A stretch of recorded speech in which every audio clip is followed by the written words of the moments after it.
बाल आयोग के अध्यक्ष प्रियांक कानूनगो जी हैं, उनसे बात करते हैं। सर, बाल आयोग की अपनी एक रिपोर्ट है और आज से उत्तर प्रदेश में मदरसों का सर्वेक्षण भी शुरू हो गया है, जिसको लेकर के काफ़ी विरोध हो रहा है, पूरी जानकारी भी है। आयोग क्या मानता है? बाकी सभी राज्यों को शीघ्र ये सर्वेक्षण शुरू कर देना चाहिए, ठीक उत्तर प्रदेश और आसाम की तरह। ये बच्चों के हित में बेहद आवश्यक है। आयोग पिछले कई वर्षों से इसकी अनुशंसा करता आ रहा है और सभी राज्यों को हमने इसके लिए लिखा हुआ है।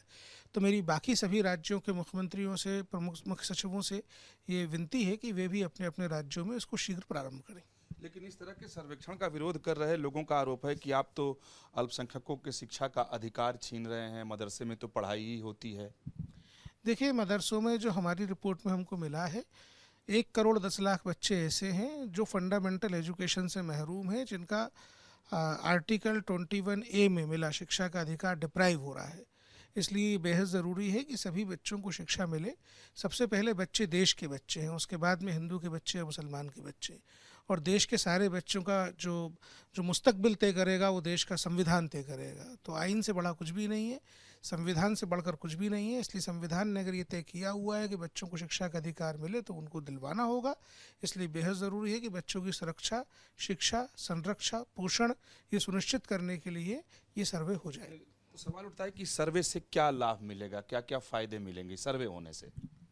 देखिए, बच्चों का पोषण सही हो, उनकी सुरक्षा ठीक रहे, उनको जो 4 किताबें फंडामेंटल एजुकेशन की पढ़नी है वो पढ़ाई मिले, उनको दीनी तालीम मिल रही है वो बात ठीक है, लेकिन उनको दुनियावी तालीम भी मिले। ये सब चीज़ें कैसे हो पाएंगी? सर्वे से पता चलेगा कि कहाँ क्या स्थिति है।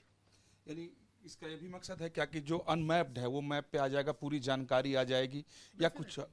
डेफिनेटली जब सर्वे होगा तो जो बच्चे भारत के शैक्षणिक मानचित्र से गायब हैं वो कम से कम देश के मानचित्र में आ पाएंगे और ये पता चलेगा कि ये भी देश के ही बच्चे हैं।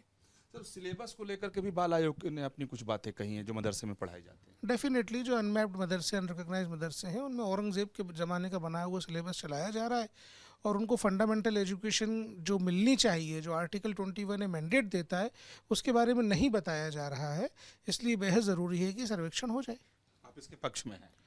हमने इसकी वकालत की है, हमने इसकी रिकमेंडेशन की है, हम इसके लिए लड़ेंगे और बच्चों का अधिकार है उनको मिले, इसके लिए हम सारा संघर्ष करने को तैयार हैं। बहुत धन्यवाद बात करने के लिए। वीडियो जर्नलिस्ट राकेश रावत के साथ विकास चंद्र, न्यूज नेशन।